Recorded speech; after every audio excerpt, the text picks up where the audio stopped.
Hey guys, it's Antiquated Ideas. Today we're going to be talking about this virus, the flu, pandemic, epidemic, whatever you think it is, and that's what we're going to be discussing. So, first of all, the first thing I want to talk about is the absurdity of coverage and relative lack of knowledge within the media. Um, Basically, what the media is doing, and you could tell this if you have half of a brain or maybe even a quarter brain, they're trying to whip the general populace up into a frenzy. And they're not just doing that here in the United States, they're doing that in multiple other countries as well. Just trying to provoke people into panic buying, and so that they need the government. And what I'm here to do is, and trust me, if you're watching this video, you're probably not that type of person. You're probably here to laugh at that type of person. But I gotta tell you anyway. Don't be one of those dumbass fucking boomers that goes out there and they get 2 carts and, they feel like they need to buy up fucking every goddamn packaged meat that they see, and, they're buying up like, they go in there, they get 4 things of toilet paper, 4 packages of water, and a paper towel, like anything like that. Don't be that guy. In fact, if you see those people in public, please stop them. I mean, that's just ridiculous. Nobody needs that. Then again, though, they might also get what's coming to them with the virus, so one can only hope. Anyway, to get into my actual points here, by the way, I'm going to be trying something new. With OBS, I set up a bunch of scenes, and I'm going to try and transition between them, see if I get the images to change. Maybe it'll give you something more to look at. But anyway, I'm going to get into my points here. And the first one that I wanted to start with was actually hoarding and how people are overreacting. So I've already kind of touched on that. But people overreacting seems to be really just the main cause of, the main cause of a lot of events that are taking place right now. I mean, if I go to, we have Winn-Dixie, we have Publix, maybe like a Kroger, or I can't think of any other ones. But if you go to your grocery store, a lot of times you'll see people go there, and they're there 7 a.m., 8 a.m., whenever these places open. There's going to be 20, 30 of them, maybe even like bigger than that, small crowd, sitting there waiting for the place to open so that they can come in and get their things. And the problem is that you don't need to do that. See, if people were sensible and they just sat there and waited, right? If they lived their lives normally with slight restrictions on what they can buy and what they consume, things probably wouldn't be that bad. But with consumer culture and with the media that we have, it really stirs people up into going out into the store and buying 2, 3, 4 times the amount of things that they need. When I first heard that, when the CDC came out and announced that they could no longer contain this, I went out and I bought some things, right? I bought an extra package of water to keep around. I bought some Pedialyte, which, by the way, if you don't know, Pedialyte and Gatorade can quite literally save your life. They give you not only the hydration back that you need, but they also give you electrolytes. It's very good to have if you're dehydrated. If you haven't had water in a long time, that's really something good to keep on hand, especially for emergencies. But I digress. So I know there are other people who have been trying to live their lives sensibly despite people crying out that the end times are near. So the other side of that I think is a problem is that although the government is trying to do what they can to contain this, and if people weren't overreacting and panic buying, the government most likely would not need to step in and enact curfews or lockdowns, things like that. because really I think that they do it so that they can restock all the stores. Because the stores, they really just don't have enough time to do it with people coming in. I mean, that's why they have to place limits, which they should have done in the first place. But that's why they have to place limits on the number of items that somebody can buy of certain things. Obviously not like fucking chocolate, but your essentials. Now, the flip side is that the government is allowing certain police agencies, and it's not all of them, but in a couple of major cities, to quote unquote prevent the spread of disease. Police are not responding to certain crimes, and those crimes are going up to like burglary, not just petty theft, but like stealing cars, breaking into people's homes, things like that. So I mean, where's that going to stop too? When people inevitably freak out and they start going and rioting, when they see all these pictures coming from China, right, of all the death rates, these guys in hazmat suits and so on and so forth. First of all, people don't know that those are either taken out of context or not real for the most part. So that's another thing that adds to that fear factor. And fear is really a great motivator, but not a smart motivator. No, it just makes people act on their instinct. And people are really using their instinct of self-preservation completely incorrectly. Yes, you could justify that going to the store and buying excess is so that you can take care of not just yourself, but your friends or your family too. And that's perfectly fine. You should practice that, but only to a certain degree, because whatever you take is taking away from somebody else who potentially needs it more than you do. But back to the rioting and the police situation. So, I mean, it's not hard to foresee a situation where people get so panicked and they freak out so much about these curfews and about the stores not having what they need, which, again, if people would just slow down, the stores would have what they need. It's not hard to imagine people going out on the street and starting to steal from businesses, especially businesses that might be closed down or are understaffed, things like that. Or even overwhelming the police in certain situations. I just think it's not very hard to imagine a scenario like that. And while I'm on that topic, actually, I want to talk about something that I found funny, and that is that a couple of states and like governors within cities or counties. They've declared gun shops to be essential businesses, which is very good, right? Because they are an essential business. The right to protect yourself and to protect others is incredibly important. I mean, I cannot stress that enough. Obviously, in times like this, you would want to protect yourself and protect others. Maybe even your neighbors. You don't want these rioters, these looters coming in and stealing from you, your neighbors, or because they will. I mean, in Venezuela, when Venezuela completely collapsed, it was awful. I mean, you've seen Black Lives Matter here in the U.S. go insane over it. I mean, over less than that. I mean, I'm not talking about a complete societal collapse. I'm just talking about, some stupid shit. And they go crazy. I mean, they start fucking flipping cars, lighting things on fire, beating people. You've seen Antifa do it. For those of you who don't know, that's anti-fascist action. They're a bunch of communists, usually kids.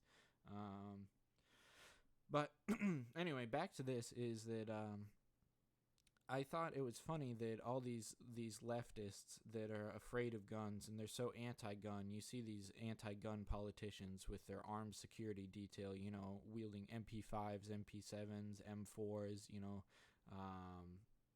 all sorts of things.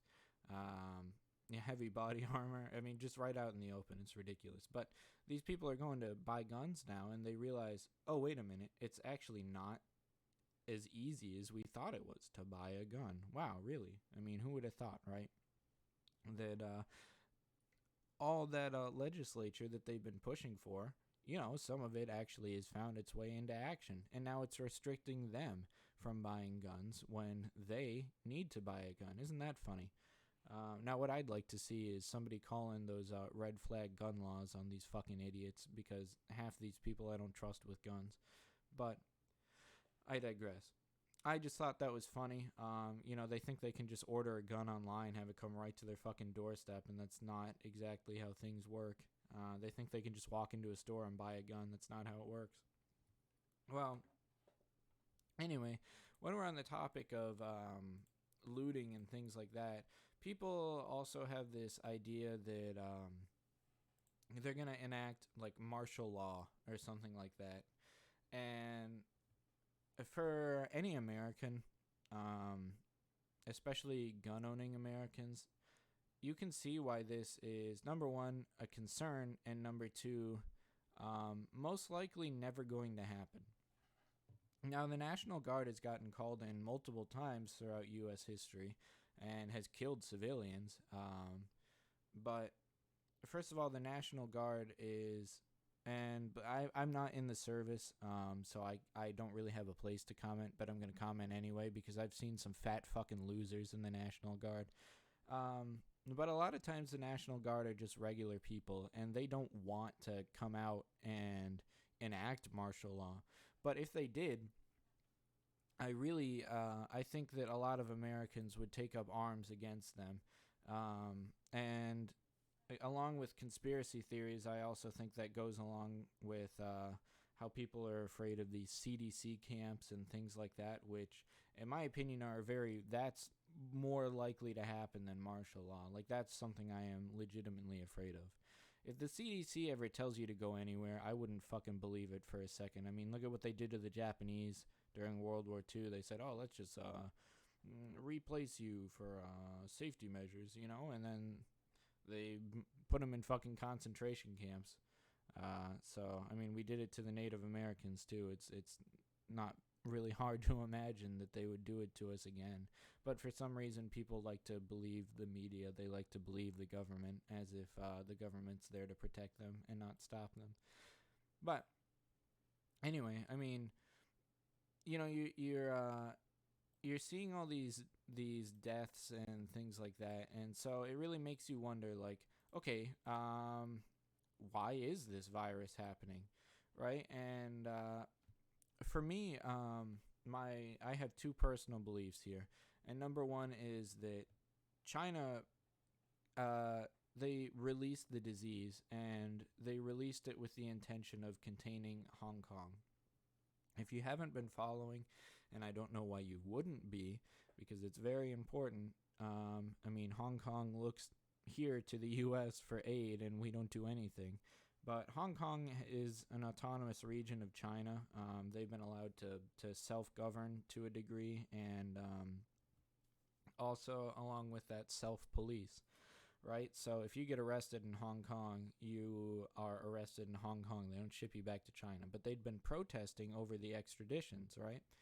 Now, the protests have gotten pretty real, and the Chinese cops are ruthless. And China, being a communist country, if you go to prison, if they ship you off to China, you're not coming back. Like, nobody's ever going to see you again. So I think that very real, most likely what happened is that they tried to use this disease opportunity to go into Hong Kong, to secure it, shut it down, and then round up people and send them off to the gulag in secrecy under the guise of this disease. I mean, we don't even know if the disease is really as deadly as it says it is. In the news, you're seeing in the U.S. 130,000 cases and only 2,000 deaths, which relative is not that bad. I mean, especially compared to things like, just the common flu kills more people. And then when you consider the fact that they're not actively testing I mean, look on Twitter. Just look at news articles online. Don't watch your TV because that's all a bunch of fucking bullshit propaganda from one side or the other. But actually, go online, do your own research, and people are getting turned down. I mean, they say they have the symptoms of this disease, and they're actually getting turned down. They're not getting tested for it. So if the government isn't testing for this disease, yet the media is saying that it's a pandemic, something's got to be off there. And people are estimating that it's up to, 1 million people that are infected, some with symptoms, some without. So if you want to consider that even 1 million people are infected and maybe just over 2,000 people have died because of it, I don't know. That sounds to me like a pretty good rate. But anyway, so my other personal belief here is that maybe the Chinese, they didn't intend for this disease to spread the way that it did. To infect. It started in Wuhan, or however you say that. I'm not Chinese.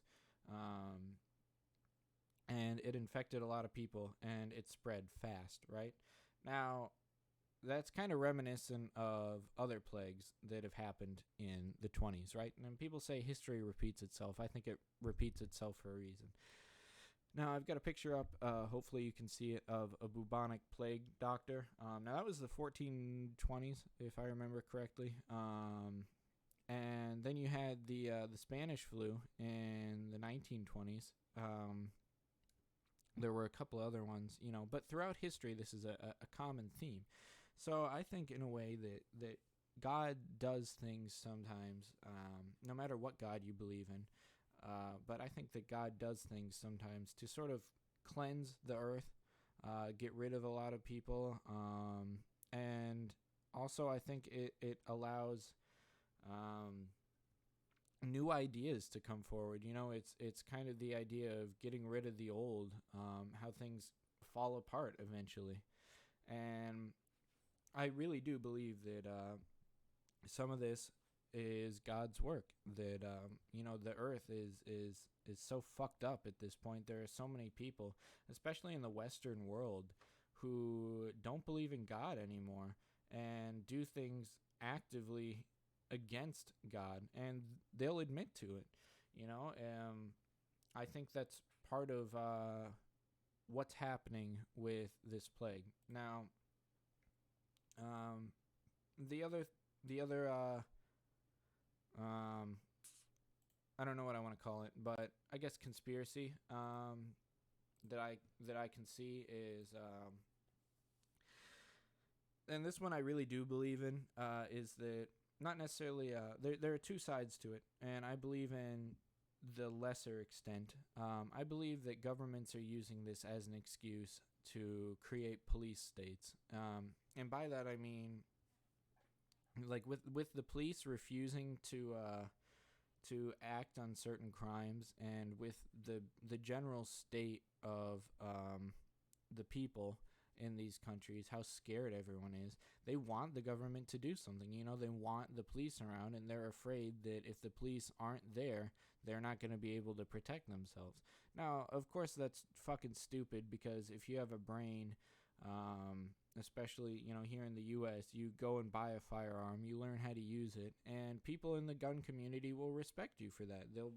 They'll respect you for wanting to protect yourself, protect your family, and protect innocent people who maybe they don't feel the need to own a gun, or whatever have you, that they don't have one. It becomes your job to protect those people, and that's fine. We need more people to think like that. But the government doesn't want that. So I see this as an excuse for them to make people want the police and not their own means of defense. They want the government to step in and defend them, just like they did during 9/11, as an example, which, by the way, 9/11 was obviously the gateway to all the technological monitoring that they do nowadays, facial recognition, how they track your phones. I mean, it's not to say that it wasn't going to happen anyway, but It just provided a huge excuse for it. To the greater extent, people believe that this could be the New World Order. And by the New World Order, I mean, the media is telling people to take their money out of banks, invest in cryptocurrency, things like that. And cryptocurrency, I think, is the way that a certain group of people would like to control the world. That's essentially the New World Order, is a one world government, and that's also a legitimate fear, because in places like Britain, if you say the wrong thing online, you could get arrested for it. I mean, what the fuck is that about? That's we're not even talking like, oh, I'm gonna fucking kill the president or something like that. I mean, I'm talking like they make maybe a racist joke and somebody reports them, or it offends enough people, God forbid, right? Now, anyway, to get onto the plus side here, there's a lot of pluses to this sort of like stay-at-home scenario where people need to isolate themselves. And number one, I just want to mention real quick, if you're interested, properly protect yourself. I mean, and I'm not talking about a condom here. I'm talking about go and get yourself an N95 or up rated mask. I mean, they go up to N99, I think. That'd be 99% of particles or something like that. I'm not an expert. Don't quote me, please. Now, for people who have more money or more prepper-like, seriously, go and buy a gas mask. Because if the police do come in for any reason, or the National Guard, and they use tear gas, things like that, a gas mask is very effective. There's gas masks and filters for CBRN applications, and there's also ones for virus applications. I'm sure you've seen people in hazmat suits wear them. But now to get to the plus side is that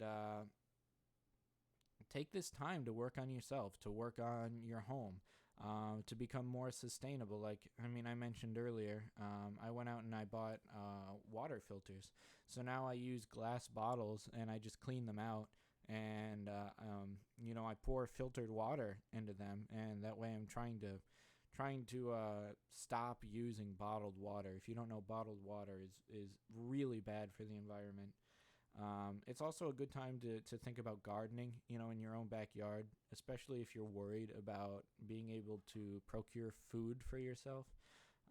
Gardening is a great way to go, and it's fulfilling too. I mean, that's one of the natural things. That's part of being human, is growing food and getting in contact with nature. So, in coordination with that, in a way, is working on, your spiritual beliefs. Take the time to read things, look things up, ask questions, really, there are too many people that don't believe, and now is one of the perfect times for you to look for that faith and find it, because no matter how you see God, God is there.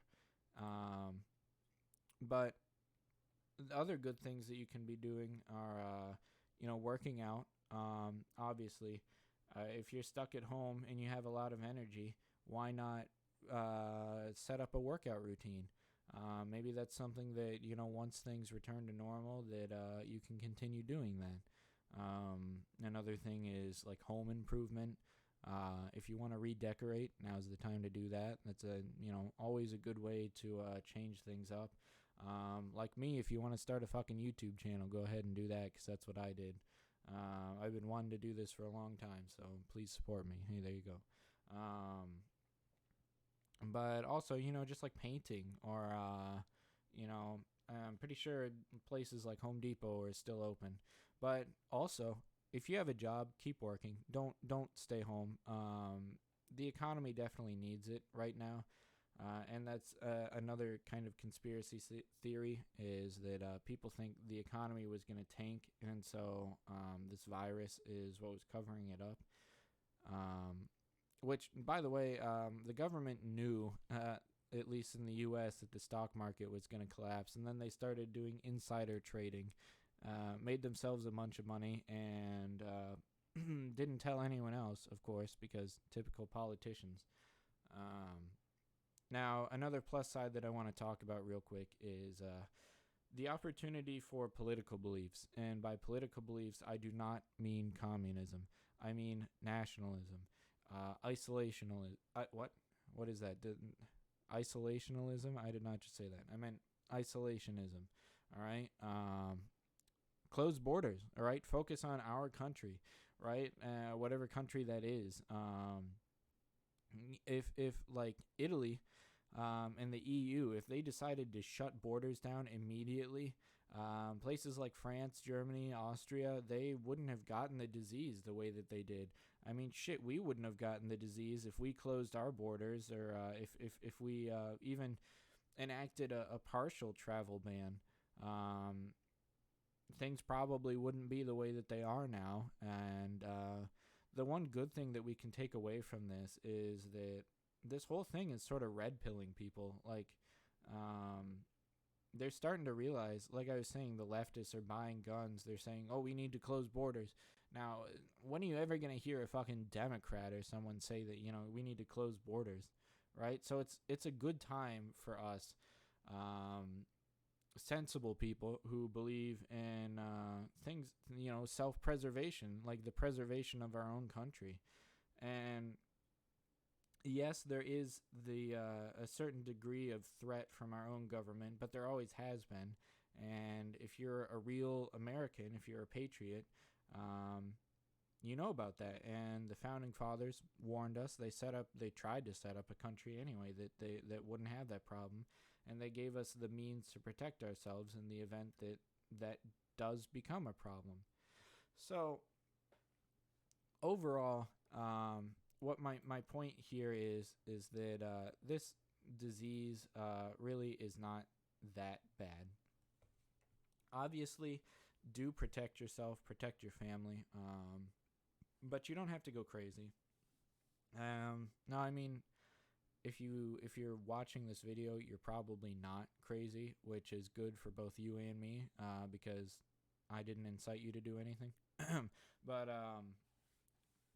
anyway, that'll be it for the video. I'm going to try and keep them all to about 20 minutes. This one was a little bit longer because it sort of was on the topic of recent news, and I had a lot to say about it. So anyway, if you like the video, leave a like on the video. Leave me a comment about what I should do next. Please go ahead and just let me know what you thought, what I can improve on. If you have any suggestions for OBS or any other recording software. I also have a Patreon and a PayPal, so please check those out. Anyway, thank you.